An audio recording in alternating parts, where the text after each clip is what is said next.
What's up everyone, Alex here, and welcome to the 2024 Backlog Battle Awards, where you get to vote for your favorite games alongside mine. Now, we've been doing this for quite a while now, and I just want to say thank you from the bottom of my heart for participating in every single nomination and every single voting process so that your voice can be heard. Ever since this generation started, we've been blessed with amazing games coming out every single year, and 2024 is no exception, which is why I had to make a two-parter for this year's Backlog Battle Awards just like last year. So if you missed the first part of the Backlog Battle celebration, I have that linked in the pinned comment. Before I forget to mention it, this year marks the 5th anniversary of the Backlog Battle Awards. And to help celebrate this momentous occasion, we'll be giving away 5 copies of 8-Bit Adventures 2 on the platform of your choosing. And that's pretty much every modern platform. 8-Bit Adventures 2 is a fantastic throwback to the 8-bit era of JRPGs, and you don't need to have played the first game to enjoy this one. It blends the best of the 8-bit era of JRPGs with modern conveniences and a well-told story that is in touch with its inspirations. All you need to do to enter this raffle is to post a comment in this video with your preferred platform, tell us your favorite games of 2024, and why 8-Bit Adventures 2 interests you. Winners will be announced in a week's time via a reply to your comment, so make sure your notifications are turned on. If this is your first time here, the Backlog Battle Awards counts down the top 20 games of the year based off of community votes. And we're counting down from 10 to 1 in this video. Got that? Awesome! Now let's count down from 10 to 1 your favorites and mine for this year's Backlog Battle Awards, starting with number 10. And your winner for top 10 game of the year is The Legend of Heroes: Trails Through Daybreak. This was certainly the year when JRPGs played around with blending action combat with turn-based gameplay, so it's no surprise that you chose the first game of the Calvard arc as your number 10 game of the year. Ariana Hale 1 writes, "Trails Through Daybreak is an amazing entry for newcomers in the franchise, and as someone who is new to the series, I can already tell that the world building is something you truly don't see anywhere else. It also has amazing characters and great dialogue that makes you laugh every now and then, and it's got great improvements to the graphics and combat from the previous games." And my choice for top 10 game of the year is Prince of Persia: The Lost Crown. Yes, I know I didn't review Prince of Persia: The Lost Crown on the channel, but you know what? I finished it and loved every moment of it. Many will probably talk about its fluid combat and crazy insane platforming sequences as highlights of why this game is a worthy Game of the Year contender. And while I loved all of these and so much more, the one innovation that I absolutely love is the simple yet elegant way that it reminded me of sections of the game that I wanted to come back to. Metroidvanias can be cavernous messes to navigate through, and this small quality of life feature, coupled with others that you can optionally turn off, made the experience of playing this Prince of Persia truly one of my favorites of the modern Metroidvanias, and absolutely deserving to be recognized as one of the best games of 2024. And your winner for top 9 game of the year is Stellar Blade. Aside from its dangerous curves, Stellar Blade captivated fans with its Souls-inspired gameplay style that dared to try something new with action games, ultimately culminating in one of the best experiences of the year. Tony Crossmoon writes, "I love Stellar Blade for many reasons. Its meticulous yet stylish combat, the spectacle, and the banger OST." Nine Swords writes, "My pick was Stellar Blade. I came for the sexy androids and stayed for the stellar." Get it? I'll see myself out. Combat system, story, art design, and music. I especially like the combo-based battle system better than the combat in Shadow of the Erdtree and Wukong. And my choice for my top 9 game of the year is Dragon Quest III HD 2D Remake. The Dragon Quest series has always held a special place in my heart, so when I heard that I was going to have the opportunity to replay Dragon Warrior 3, that's what the game was called back on the NES, in HD 2D, I immediately put this game on my wish list. What we got is a game that carefully added quality of life features and gameplay that didn't completely alter the experience of playing through this adventure. It's a game that's meant to introduce people to this classic without having to feel encumbered by some of the more dated mechanics of the original. And what they've created is the ultimate celebration of classic Dragon Quest gameplay that easily makes it one of my favorite remakes of all time. Square Enix is killing it with these remakes, let me tell ya. And your winner for Top 8 Game of the Year is Dragon Quest III HD 2D Remake. Deja vu! I'm not surprised to see Dragon Quest III HD 2D Remake this high on your list of winners, to be honest. CactusMan01 writes, Dragon Quest III HD 2D Remake feels like a completely new experience, yet familiar. It feels great revisiting the world I already knew, now with beautiful graphics and vertical movement. There are new areas to find, new spots to get treasures. There's even this light Dragon Quest Monsters-like game that they added that doesn't feel out of place. This stimulates exploration of that beautifully crafted world to collect monsters for the arena fights. A very well done remake, and that's why I chose it. And my choice for my top 8 Game of the Year is Grand Blue Fantasy Relink. Some of the best RPG experiences can just have great satisfying gameplay that you can enjoy with your friends where the story takes a backseat to the action. Imagine trying to play a 4-player game and you gotta wait for a friend or two to finish watching a lengthy cutscene. That can take you out of the gameplay quickly, especially if you just want to hack and slash monsters to bits. Thankfully, Grand Blue Fantasy Relink tells its story in a concise way that is both entertaining and engaging. There's also a really cool feature that lets you pair up with friends who are further down the story campaign if you so wish, ensuring that you can help them advance their story, albeit with some spoilers. Grand Blue Fantasy Relink is the year's best co-op action RPG adventure. And with tons of characters that play differently, there's a ton of ways to master its combat. Truly one of the best of the year. And your choice for your top 7 Game of the Year is Romancing Saga 2: Revenge of the Seven. With Atlas' Juggernaut title released ahead of this one, I was actually a bit worried that this was going to be overshadowed. But you proved me wrong, as it's placed at a surprisingly very high spot at number 7. Jedi11 Knight writes, I have been obsessed with Romancing Saga 2 since it came out. I played a little bit of the original years ago, but dropped it because I had no idea what I was doing or how to play it. But the remake has made so many quality of life changes and updates that makes it not only more accessible, but also more fun. It's challenging at times, but also fair, which I love, and I just find it to be so addictive and fun that I think more people should play it. And my choice for my top 7 Game of the Year is The Legend of Heroes: Trails Through Daybreak. As the perfect new starting point for the Trails series, Trails Through Daybreak predates Metaphor's foray into its hybrid action and turn-based combat by a few years. And yet, Trails Through Daybreak approaches this combination in a unique way that makes it stand out from that game. Better yet, it introduces us to a whole new slew of characters, as well as some returning favorites, in an all-new adventure in a brand new land. And when you combine this with the many refinements and changes that Falcom infused into this title, and you've got a Trails experience that's finally making prospective fans turn heads. All in time for its sequel 2, which is coming out in 2025. But if you haven't even played this game, know that this is the Trails game you've been waiting for, a perfect entry point to this long-running series. And your top 6 Game of the Year is Unicorn Overlord. Seeing a new Vanillaware title within the top 10 warms my heart like you can't imagine. And this return to the company's RTS roots really connected with you all. Stephen Trowick writes, Unicorn Overlord is a unique tactical RPG that is a great breath of fresh air for the genre. Cactorus Martin writes, Unicorn Overlord is such a cool take on tactical games.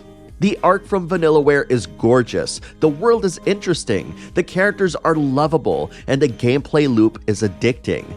Honestly, such a crazy good game.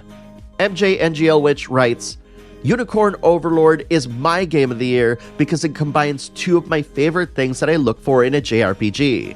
A huge roster of recruitable characters that I can mix and match to create all sorts of party compositions, and an elegantly deep battle system that allows for a lot of self-expression and creativity.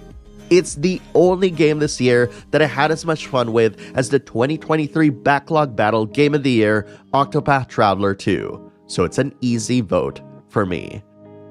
And my choice for my top 6 Game of the Year is Romancing Saga 2: Revenge of the Seven.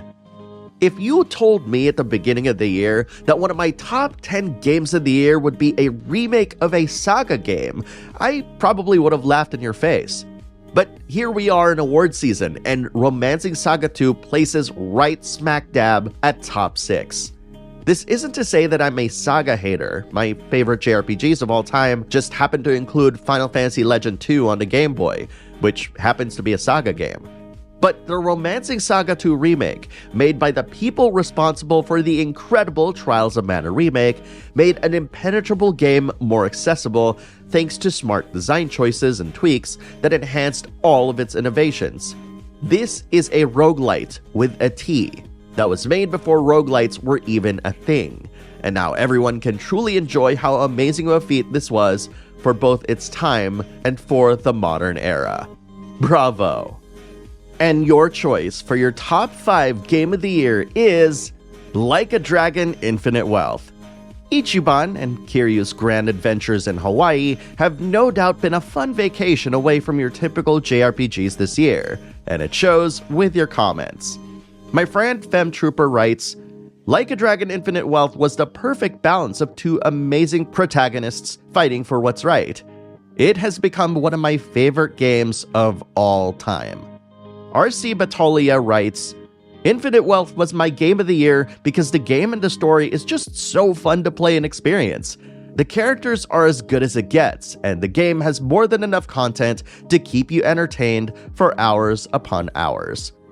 Katrina Scoven writes, the 8th entry in the Yakuza series further solidified its status as an RPG rather than an action game or a beat-em-up. It's the most creative and refreshing take on a job system I've ever seen.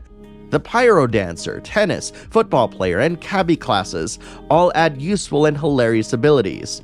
Many RPGs are stuck in the tropes of teenagers in fantastical worlds. Like a Dragon proves older people can do shit too. The serious story, juxtaposed with silly weapons and enemies, plus ridiculous side quests, ensure that there's something for everyone. And my choice for my top 5 game of the year is Visions of Mana. I've said it once and I'll say it again. Visions of Mana is the Ys 8 follow-up that everyone's been waiting for. No offense to Ys 10 Nordics, of course, which was also released this year. But I just feel that Visions of Mana fulfilled that sense of exploration and adventure that Ys 8 so masterfully executed, without us having to deal with those pesky raids. Gorgeous, lush environments, a simple-to-learn combat system, a class system that complemented every character's unique playstyle, a progression system that rewarded exploration, and a storyline that's got some truly memorable surprises, all added up to one of my favorite experiences of the year.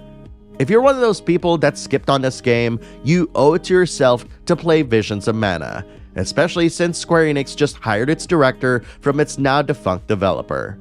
Truly, Square Enix and the rest of us who played through it saw something truly amazing in this title. And your choice for your top 4 game of the year is Astrobot. Platformers have made regular appearances on the Backlog Battle Awards, and with an amazing combination of both nostalgia and fun gameplay mechanics and challenges, it's no surprise that Astrobot found its way to your top 4 spot.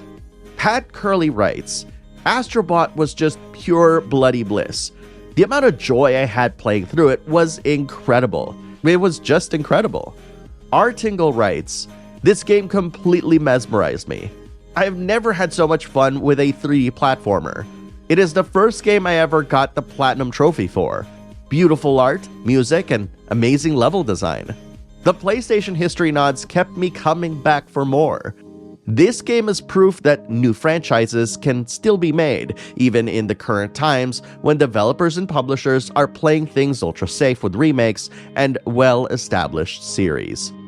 And my choice for my top 4 game of the year is Unicorn Overlord. Come on, it's Vanillaware. Did you expect this game to be anywhere but within the top 5 games of my list? I don't know if you knew this, but Vanillaware's mostly composed of StarCraft fans. Their first attempt at the genre, which was re-released last year as Grim Grimoire Once More, was, for all intents and purposes, okay. That's not a slight, by the way, it's just that they make so many incredible games. Unicorn Overlord to me felt like they had a chip on their shoulder, perhaps thinking that they should be good at making games in the genre that they all collectively love. And wow, what a game Unicorn Overlord turned out to be. It's so much fun to recruit as many playable characters as you can while freeing settlements and surrounding the game's evil empire with places you've liberated. I absolutely would not be opposed to a sequel to this amazing game, even if it's a totally different story. Vanillaware, consider yourselves successful. We've come to the last 3 spots for this year's Game of the Year. How are you doing? Got any guesses as to what's coming up? Post your guesses in the comments below. Next is your top 3 Game of the Year. And your top 3 Game of the Year is Persona 3 Reload. It's truly incredible to see Persona 3 Reload this high in the community votes, which shows that you all really love this game, no matter what form it takes. But funny enough, even though so many of you voted for it, none of you actually talked about Persona 3 Reload in your responses. So for the first time in awards history, there are no community votes talking about this game. But this shouldn't take away from the fact that the quality and scale of Persona 3 Reload sets the stage for future remakes. Maybe a remake of Persona 1, both 2s, and 4 like this. Please, Atlas? And my top 3 Game of the Year is Like a Dragon Infinite Wealth. While not carrying the same emotional gravitas as Yakuza Like a Dragon Infinite Wealth did introduce a ton of refinements to its job system that are difficult to ignore. Being able to walk around to affect the results of your attacks and skills was a small yet strong change that further improved upon the already amazing turn-based combat from the original game. And while it's not as dramatically tied to Ichiban as the first game, we finally did see a lot of payoffs to Kazuma Kiryu's story arc that the developers were finally able to address. They've no doubt thought that the original ending they gave him felt dissatisfying to people who wanted him to live a happy life. And while that's not ever assured, it'll be interesting to see how Kiryu and Ichiban's tales will shift the direction of the series moving forward. Call me a hardcore fan of Like a Dragon, I don't mind. I just love these guys and can't wait to see where they wind up next. But for now, our next guidance story will feature Majima and pirates. And your top 2 Game of the Year is Final Fantasy VII Rebirth. Final Fantasy VII Rebirth shines brightly at second place for the community, and for good reason. Omnia Mutatus writes, Final Fantasy VII Rebirth is such a massive game that builds upon the foundations of Remake and improves on it in every way. From game design to voice acting, everything just really came together to build an unforgettable experience. Alex Marr writes, I grew up in the 80s, and when I was in a particularly difficult time in my life, Final Fantasy VII on the original PlayStation came out. Final Fantasy VII helped keep my sanity and heart together. When I heard a remake was being made, I literally cried like a baby. The series as a whole is beyond a dream come true. I salute the game, the OST, and cannot explain how it's changed my life. Thank you. Michaela Crescione writes, Final Fantasy VII Rebirth is an impossible game. It shouldn't exist. It's almost easy to take for granted the level of quality they delivered in just over 3 years of development, wringing everything they could out of Unreal Engine 4.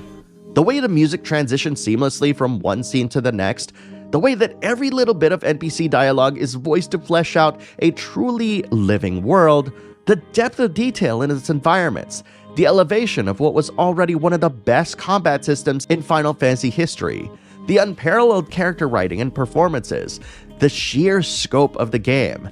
If the number one complaint is there's too much content, then we truly are blessed to have one of the best worst problems in gaming. Rebirth reminded me of what it's like to take joy in truly playing a game and not just beating it to check off the never-ending gaming to-do list. And my top 2 game of the year is Metaphor ReFantazio. This was a very difficult decision for me. Yes, I could have copped out and said that this shared the same spot as my top 1 pick, but I'm not that indecisive. All that said, this choice shouldn't overshadow the fact that Metaphor ReFantazio is an incredible title that, at the end of the day, is a celebration of all things Atlas. References to many of Atlas' series pepper the entirety of Metaphor, with mechanics borrowed from some of its more popular games. Best of all, it introduced us to a uniquely designed world filled with cavernous dungeons, frightening humans inspired by Hieronymus Bosch, and a reference to Utopia from Thomas More. Yes, that's who this guy is based on, the guy who actually wrote a book called Utopia. The reveals, the plot twists, and the bombastic nature of some of these makes for an adventure that is equal parts familiar and new, absolutely making it worthy of any JRPG fan's library of must-play games of the year. For the top 1, I want to change things up a bit and reveal my top 1 first, then yours. My game of the year for 2024 is Final Fantasy VII Rebirth. My choice of Final Fantasy VII Rebirth at the top spot can be described with one word: nostalgia. Sure, you could make arguments about how each area in the game is huge and bloated, how parts of it were unnecessarily padded, but I didn't care about any of that.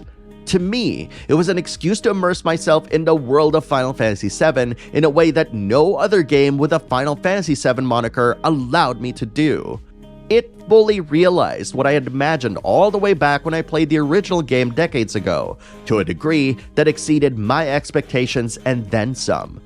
And the way they chose to start and end the second chapter of this trilogy was fitting and gave me lots of feels. I remember crying as I witnessed a massacre at Nibelheim, smiling as I explored the wondrous sights and sounds of the Gold Saucer, then crying some more as I bear witness to the inevitable events at the Temple of the Ancients. And I simply can't, in good conscience, separate myself from the memories of these events and how they've unfolded in Rebirth, which is why it's absolutely my pick for Game of the Year for 2024. And your Game of the Year of 2024 is Metaphor ReFantazio. Should this really be a surprise? A whopping 699 votes were received for this game. In fact, it has the most comments out of any game that's been voted for Game of the Year in the entire history of the awards. Viquis writes, "From the music, to the unique style and look of the world, to the complex themes and well-written companions, and all the references sprinkled within the world, it all came together to form one of the best RPG experiences ever made." Katie Keogh writes, "Metaphor was so beautifully designed. I love the art style and characters. They really made me care about all of the protagonist's followers. Each one had their own deep story that really helped to flesh out the world. The battle system using the action turn-based combat, similar to Trails Through Daybreak, was perfect. The story was also very engaging. In the end, I voted to send a message to the industry that turn-based battle systems aren't old and tired. They can be incredibly fun and fast-paced and win Game of the Year." Ian Prizer writes, "Metaphor feels like a culmination of everything Atlas has sought to do over the years through their games, communicating the power of fiction to influence, inspire, and affect us all in both positive and negative ways. The more I reflect on the game, the more I come to love everything it stands for, alongside its terrific story, world, characters, and game design. Metaphor will go down in history as one of the most defining modern JRPGs of this era." And Menon Swaroop writes, "Metaphor felt like the culmination of all the lessons they have learned throughout the years, perfecting their excellent press turn system with some modern twists so as to make it appealing to more action-oriented gamers out there with their overworld combat. Not to mention the story, and the cast of characters with some English voice acting, which, for me, felt like the best I've seen in a long time. Looking at you, Basilio voice actor. With the moral of the story and how it rings true to our present world problems, and that combat, There's no other game that has made me feel optimistic about our future, no matter how dire it would seem in years. Bravo, Atlas, you made an Atlas simp harder than he's ever been. Persona 6 when? Congratulations to both Final Fantasy VII Rebirth and Metaphor ReFantazio for being Backlog Battle's Games of the Year for 2024. And thank you to everyone who casted their nominations and voted for their favorite games of the year. Don't forget to post your favorite games and why 8-Bit Adventures interests you, as well as your platform of choice, in the comments below to win one of 5 keys for the game. Many thanks to Joshua Halloran for partnering with us to help celebrate 5 years of the Backlog Battle Awards. On behalf of the entire Backlog Battle community, I want to thank you all for being a part of our backlog journeys this year, and here's to another incredible year of gaming in 2025. Happy holidays, and I'll see you in the next video.